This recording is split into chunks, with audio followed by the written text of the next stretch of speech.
हरे राम राम राम।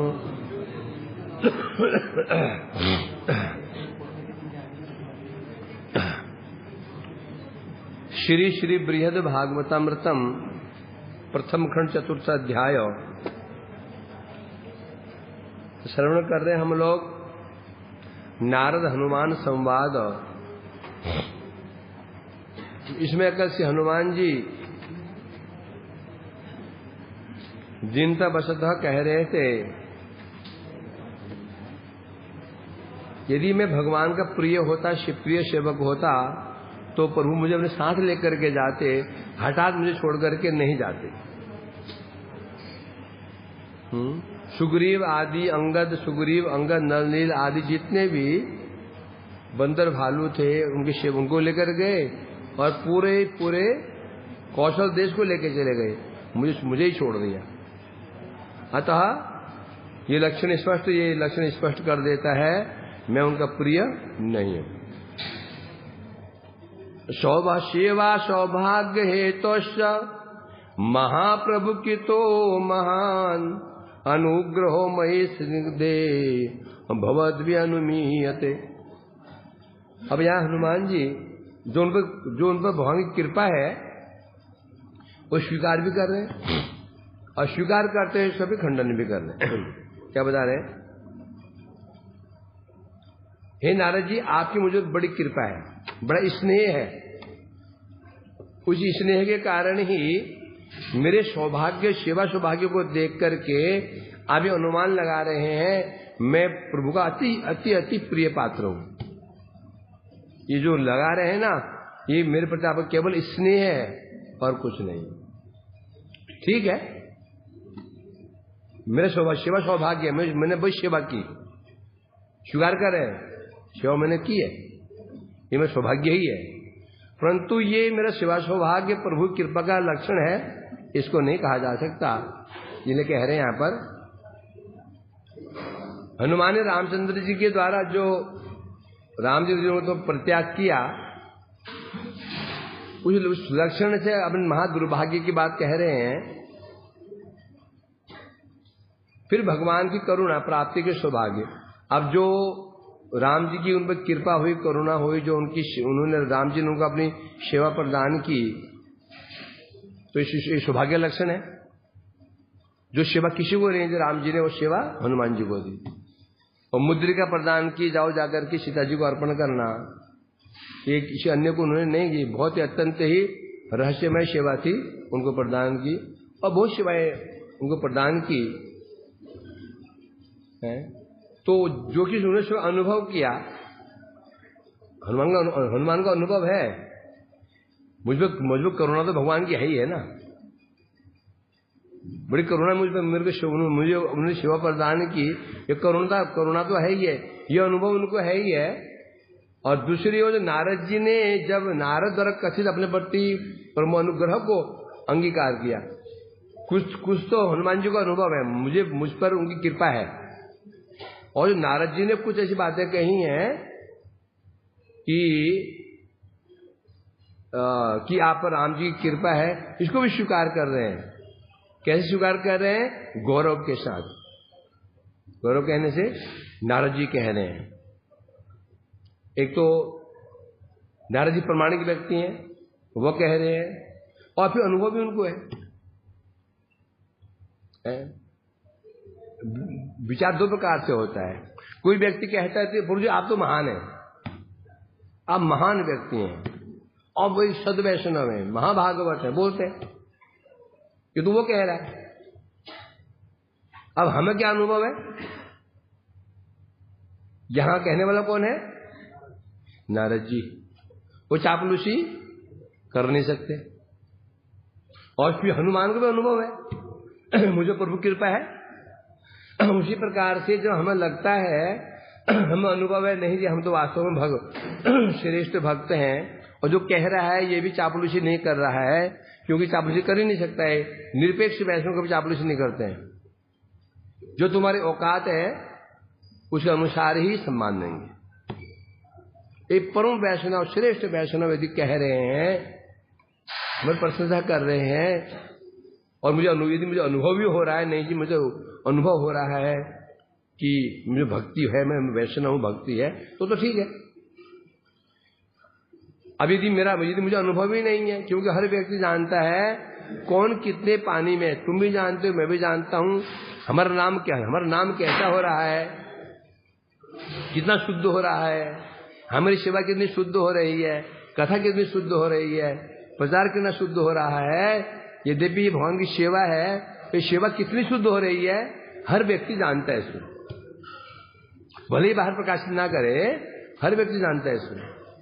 कौन नहीं जानता इसको? यदि हमें अनुभव हो रहा है भाई नहीं हमें ऐसे लक्षण है ही नहीं कि हम वैष्णव, मैं कुछ श्रेष्ठ वैष्णव हूं, और जो सामने वाले व्यक्ति कह रहा है, और ये व्यक्ति प्रमाणिक नहीं है, ये भक्त नहीं है, क्योंकि एक वैष्णव भी वैष्णव को पहचानता है। यदि ऐसा हो रहा हो तो साधु सावधान। इसको तुम्हारी प्रशंसा कर रहा है तो फूल के कुप्पा मत बन जाओ, अपना झांक के देखो जो कह रहा है मेरे अंदर ये है या नहीं है। यदि नहीं है तो उस व्यक्ति को ऐसे दूर हो जाओ, सामने मान लो सांप खड़ा हुआ हो, फन उठा करके ऐसे भागो वहां से, भूल के उसके पास मत जाओ। जो हमारी चापलूसी करता है और झूठी प्रशंसा करता है, उससे दूरी बना लो, कल्याण चाहते हो तो। यदि सुनने में मजा आता है, रोज आप महान है, सब लगता ही है, तो मरना है तो उनसे निकटता बना लो, बचना है तो उनसे दूरी बना लो। अब यहां क्या हो रहा है बता रहे, एक तो हनुमान जी को अनुभव है कि मुझे प्रभु कृपा तो है ही है, प्रभु कृपा मुझ पर है। फिर नारद जी भी कह रहे हैं, तो दो अनुभव तो इसको हनुमान जी ने स्वीकार कैसे किया? गौरव के साथ। तो नारद जी कह रहे हैं तो इनका निर्णय कभी गलत नहीं हो जाएगा, स्वीकार किया। और स्वीकार करके भी सेवा आदि जो आगे जो ये सेवा आदि 3 श्लोक हैं, इन श्लोकों के द्वारा उस सेवा सौभाग्य का खंडन भी कर रहे हैं, स्वीकार भी कर लिया। हाँ, कृपा मुझे कृपा है, कृपा तो है, कृपा तो अवश्य ही है। फिर खंडन भी कर रहे हैं उसका। कैसे खंडन कर रहे हैं आप बताएंगे। यहां से सेवा सौभाग्य से आरंभ करके 72 नंबर, 73 नंबर और 74 नंबर ये जो श्लोक है, इनमें अब इसको खंडन करेंगे। मतलब कि ये नहीं कह रहे कि आप झूठ बोल रहे हैं, झूठ नहीं बोल रहे हैं, ठीक है, आप ठीक कह रहे हैं, परंतु खंडन कैसे करेंगे आप बताएंगे आगे। तो यहां कह रहे हैं, यहां पर बता रहे हैं, यहां पर अर्थात हनुमान जी कह रहे हैं, आप जो मुझे सेवा का सौभाग्य प्राप्त हुआ, उसको देखकर मुझ पर भगवान का अनुग्रह अनुमान तो कर रहे हैं, ठीक है, गलत नहीं है, ऐसा है। परंतु इस समय पांडवों के प्रति जैसा अनुग्रह भगवान कर रहे हैं, इस समय कर रहे हैं, उसके अनुपात में किंचित अंश के साथ भी मेरी तुलना नहीं हो सकती। मुझे कृपा उनकी है, कोई सेवा सौभाग्य प्रदान किया।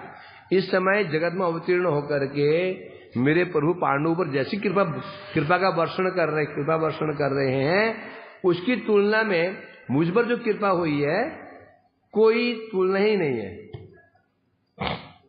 अब परंतु ये है, आप मेरे प्रति स्नेह है, स्नेह के कारण ही आप अनुमान क्या कर रहे हैं, मुझ पर प्रभु की कृपा है, या आपका मेरे पर स्नेह है।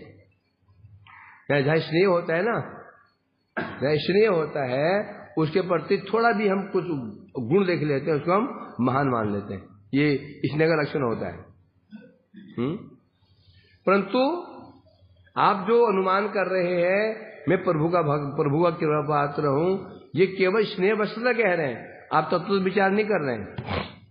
विचार 2 प्रकार से होता है, एक तत्वतः और एक स्नेह वशतः। स्नेह वश, जहां वात्सल्य भाव होता है ना, जहां वात्सल्य भाव होता है, एक माता पिता को अपना पुत्र ही श्रेष्ठ प्रतीत होता है, अन्य अन्य अन्य अन्य अन्य जो श्रेष्ठ पुत्रों से जो पराये पुत्र है अपना पुत्र श्रेष्ठ प्रतीत होता है, इसलिए बचाता। तत्व तो विचार किया जाएगा तो फिर तो तत्व ही होता है। तो आप तत्व को विचार नहीं कर रहे हैं, केवल मेरे स्नेह है। क्यों ऐसे बता रहे हैं? स्वधुना मथुरापुर्याम अवतीर्णे न ते नहीं प्रादुष्कृत निजेश्वर्य प्राकाष्ठा विभूतिना। हनुमान जी कह रहे हैं, हे नारद जी, आप कह रहे हैं मुझ पर बड़ी कृपा है, भगवान की बड़ी कृपा है, कह रहे हैं आप, ठीक ही कह रहे हैं, परंतु हाथ कंगन को आरसी किया पर तो इसे प्रमाण की जरूरत ही नहीं होती है। अब आप स्वयं सोचिए ना, स्वयं विचार कर। अधुना सो अधुना, अधुना मैंने इस समय, अधुना मैंने इस समय मेरे वही प्रभु मथुरापुर्याम अवतीर्णेन तेन ही, इस समय वही मेरे प्रभु भगवान राम जी ही मथुरापुरी में अवतीर्ण हुए हैं और अवतीर्ण होकर के प्रादुष्कृत निज ऐश्वर्य प्रकाष्ठा, अपनी ऐश्वर्य की प्रकाष्ठा को अपनी विभूतियों को प्रादुष्कृत क्या कर रहे हैं? प्रादुर्भूत किया है, प्रकाशित कर रहे हैं। वही मेरे प्रभु समय मथुरापुरी में अवतीर्ण होकर के अपने ऐश्वर्य की प्रकाष्ठाओं को, समस्त विभूतियों को प्रकाशित कर रहे हैं। किनके समक्ष? पांडवों के समक्ष, जो मेरे सामने नहीं किया। अब इस तरह से अब हो गया ना, क्योंकि नारद जी की बात का अनुमोदन भी कर लिया, उनका अनुभव भी है, मुझे कृपा है, तो खंडन क्यों कर रहे हैं? खंडन कैसे कर रहे हैं? कृपा तो है परंतु पांडवों की तुलना में नहीं, तो खंडन करना भी हो गया, स्वीकार करना भी हो गया। अब यहां बता रहे हैं पांडवों के प्रति भगवान की विशेष कृपा का कारण बता रहे हैं कि किस प्रकार से पांडव भगवान की कृपा के पात्र हैं। कैसे बता रहे? इस समय मथुरापुरी में अवतीर्ण होकर के भगवान अपनी विभूतियों को प्रकटित करके पांडवों के प्रति कृपा का विस्तार कर रहे हैं। कितश्चानुग्रहस्यांश पांडवेषु महात्मसु तुल्यार्हति नो गंतुम सुमेरु मृदुर अणुर्यथा। महात्मा पांडवेषु महात्मसु, जो महात्मा पांडव हैं उनके प्रति भगवान जैसे अपनी कृपा का विस्तार कर रहे हैं, अनुग्रह का विस्तार कर रहे हैं पांडवों के ऊपर। कृतस्य अनुग्रह, महात्मा पांडवों पर जैसे भगवान इसमें कृपा का विस्तार कर रहे हैं, करुणा प्रकाशित कर रहे हैं। तुल्या अर्हतिनो गंतुम सुमेरुम मृद अणुर्यथा। जो कृपा मुझ पर भगवान की है और जो कृपा इस समय पांडवों पर वर्षण कर रहे हैं, भगवान कर रहे हैं, उसकी तुलना में पांडवों की कृपा हो रही है, उसकी तुलना में मुझ पर जो कृपा हुई है, जो मेरे को जो कृपा है कैसी है? मृद अणु, मिट्टी के एक अणु की भांति। अणु माने कण। सुमेरु, पांडु पर कृपा कैसी है? सुमेरु पर्वत के समान। तुलना कर रहे हैं कि पांडु में जो कृपा है वो तो सुमेरु पर्वत के समान है, मुझ में जो कृपा हुई है या है वह एक मिट्टी का मृद अणु, मतलब मिट्टी के कण के समान है, कोई तुलना ही। तुल्याम नो अर्हति, कभी भी तुलना एक सुमेरु पर्वत और मिट्टी के कण में तुलना कभी नहीं होती। तुलना किस में होती है? 19-20 में होती है। 19-20 का अंतर हो, तुलना हो जाती है। कभी भी एक तिनके की तुलना एक हाथी से नहीं हो सकती। तुलना के लिए भी कुछ समानता होनी चाहिए। तो पांडु पर जो कृपा है वो तो सुमेरु पर्वत के समान है, और मुझ पर जो कृपा है एक मिट्टी के कण के समान है। तुल्या अर्हति नो, तुलना का कोई प्रश्न ही नहीं है। कोई कहती का कह रहे हैं स्वर्ण पर्वत के, सुमेरु पर्वत स्वर्ण पर्वत के साथ जिस प्रकार की मिट्टी के कण की तुलना नहीं हो सकती, उसी प्रकार पांडवों के प्रति भगवान की जो कृपा है उसकी तुलना मुझ पर जो कृपा हुई है इससे तुलना नहीं हो सकती। इससे ये दृष्टांत से सूचित हो रहा है पांडवों के प्रति भगवान की कृपा कैसी है, उत्कृष्ट कृपा है। और मेरे प्रति कृपा तो है, नहीं है, नहीं ऐसी बात नहीं है, कृपा तो है। यदि नहीं बोलेंगे तो क्या हो जाएगा, ये कृतघ्नता, बहुत वो भी नहीं करना चाहिए, समझेंगे नहीं, नहीं जी कृपा नहीं, नहीं जी कृपा नहीं, नहीं जी कृपा नहीं है, ये भी कृतघ्नता मानी जाएगी। गुरु कृपा वैष्णव कृपा कर रहे हैं और ज्यादा ही दिखाने लगे नहीं कोई कृपा नहीं, कृपा नहीं, कृपा नहीं है, ऐसा भी नहीं। जो कृपा वैष्णव कर रहे हैं तो स्वीकार करना चाहिए, ज्यादा वो दिखाना नहीं चाहिए, नहीं नहीं नहीं, ये कृतघ्नता है। तो स्वीकार तो कर रहे हैं, परंतु पांडवों के सामने उनकी कृपा एक धूलिकण के समान है, इसलिए स्वीकार कहा जा रहा है। कैसे बता रहे पांडवों पर कृपा कैसे भगवान की, यशेषाम बाल्यतः तत्तद विषाद्य आपद गणेरणात् धैर्यम धर्मम यशो ज्ञानम भक्ति प्रेमाप्य दर्शयत। अब हनुमान जी गिना रहे हैं पांडवों पर कैसे भगवान की कृपा है। स ये शाम बाल्यतः तत्तद विषादि आपद गणेरणात् धैर्यम धर्म यशो ज्ञानम भक्ति प्रेमापि अदर्शयत। सामान्य भगवान ने ये शाम माने जिन पांडवों के लिए बाल्य था, बाल्य अवस्था से ही, बाल्य से मतलब बाल्य अवस्था से जिस प्रकार से भगवान ने उन क्या किया, उन पांडवों को विभिन्न प्रकार के विपत्तियां प्रदान की। भगवान ने बाल्यकाल से पांडवों को जो विपत्तियां प्रदान की, विष आदि, बाल्यता विष आदि, बाल्यावस्था में विष, भीम जी को विष दिया गया। कब दिया गया था, भीम जी छोटे बच्चे थे, दुर्योधन ने बड़ी चतुराई से उनको विष दे दिया था भीम जी को, और फेंक दिया था नदी में, और वो भीम जी पहुंच गए नागलोक। नाग देवता ने उनको अमृत पान कराया था, ये वो महाबलशाली हो गए थे, है ना। तो इसलिए कहते हैं बाल्य अवस्था से भगवान ने पांडवों को अनेक विपत्तियां प्रदान की बाल्य अवस्था से, और प्रदान करके क्या किया है, धैर्य धर्म यशो ज्ञानम भक्तिम प्रेम अपि अदर्शयत। भगवान ने पांडवों को विष आदि दिलवाया, चिर हरण करवाया, उनको राज्य हरण करवा दिया, जंगल में उनको भटकाया, कितनी विपत्तियां पड़ी, दी कौन दिया, भगवान ने दिया। क्यों दिया, जगत को दिखाने के लिए, पांडवों की महिमा प्रकाशित करने के लिए, पांडवों के धैर्य को, पांडवों के धर्म को, पांडवों के यश को, पांडवों के ज्ञान को, पांडवों की भक्ति को, प्रेमापी, उनके प्रेम को भी दिखाने के लिए स्वयं भगवान ने उनको इतने कष्ट दिए।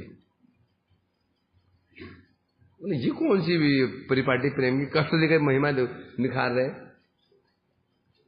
क्यों दिया था, उनकी महिमा दिखाने के लिए, महिमा प्रकाशित करने के लिए ही, समझे कि नहीं। तो कोई उपाय नहीं था, उपाय यही उपाय बस हो गया, तप करके ही, सोना तप के ही निखरता है। पत्थर छेनी और हथौड़े के प्रहार से ही एक पत्थर सुंदर मूर्ति रूप धारण कर लेते, कीमत बढ़ जाती है। पत्थर की क्या कीमत होती है, ये लोहे का टुकड़ा ही औजार बन जाता है, मार खा खा करके, हथौड़े के मार खा खा करके, मिट्टी ही कुम्हार के थप्पड़ खा खा करके मटका बन जाती। तो भगवान ने ही पांडवों को ये बचपन से उनको कष्ट प्रदान किए, जिससे जगत में क्या प्रसिद्ध हुआ, पांडव कितने धैर्यशाली है, कैसे धार्मिक है। इतनी विपत्ति पड़ने के बाद भी पांडव के धर्म से विचलित नहीं हुए। कौरवों ने छल किया, पांडवों ने कभी छल नहीं किया। ये दिखाने के लिए भगवान ने ये कष्ट दिए, लोग जाने पांडव है कैसे। तो होता ना, कुछ बिना कुछ खोए कुछ पाया नहीं जाता। कुछ पाने के लिए खोना अति आवश्यक होता है। हम खोएंगे तो पाएंगे। क्रिया की विपरीत प्रतिक्रिया। हम किसी के लिए खोते हैं तो हमें मिलता भी है, खोएंगे भी नहीं, मिल जाएगा संभव नहीं है, संभव ही नहीं है। जगत में आज जितने भी श्रेष्ठ हुए हैं उन्हें त्यागा है ना। बच्चा स्कूल पढ़ता है, अपना सुख त्याग देता है, सोने का सुख त्याग देता है, तो पढ़ता है, आपने सुख किया होगा। तो यहां बता रहे भगवान ने क्या दिखाया, पांडवों का धैर्य दिखाया। कितना धैर्य पांडवों में देखो तो है। यदि भी 4 पांडव तो कभी कभी धैर्य खो बैठते थे, अर्जुन भीमा इत्यादि, और युधिष्ठिर जी कभी धैर्य नहीं खोया। लोगों तो केवल महाभारत केवल युद्ध दिखाई, क्या दिखाई पड़ा, युद्ध। महाभारत घर में रखना नहीं बोलते, झगड़े हो जाते हैं। परंतु महाभारत में कितना गोपनीय तत्व विचार है तो समझेंगे नहीं है।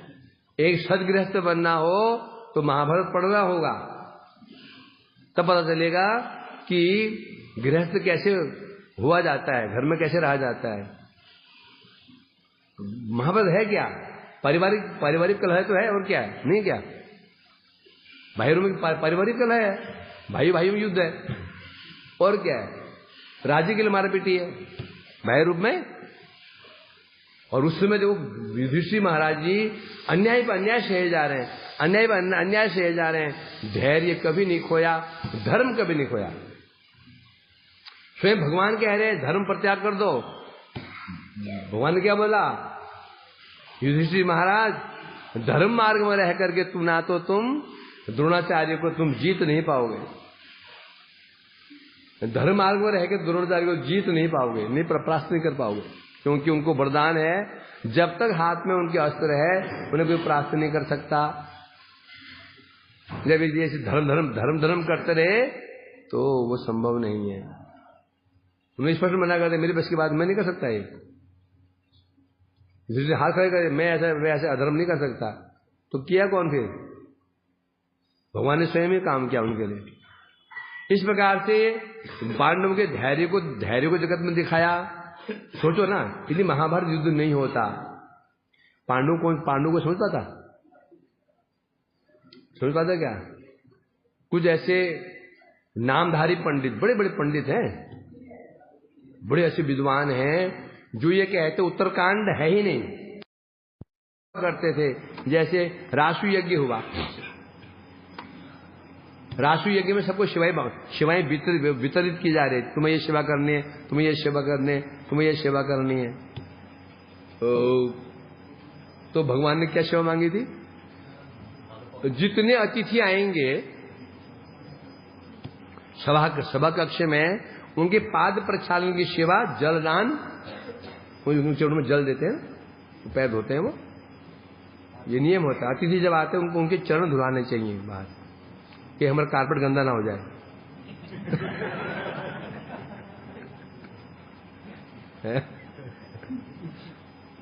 अच्छा बहुत चालाकी है, चरण धो गया अंदर आओ, उनके फिर चरण धुलाने चाहिए, फिर जलपान भी करना चाहिए अतिथियों के चरण में, समझा कि नहीं। तो भगवान ने जो 5 प्रसन्न सेवा स्वयं करण की, सबसे निकृष्ट सेवा है चरण धोनी सेवा है। तुमसे मैं कह दिया भाई, तो तुम जा करके सेव बांटी जाए, तुम रसोई बनाओगे तो पूजा करोगे सब, और तुम भाई वहां बाहर खड़े हो जाए ना, जो भी आदमी से चरण धोना, तुम्हें कैसा लगेगा, अच्छा लगेगा है।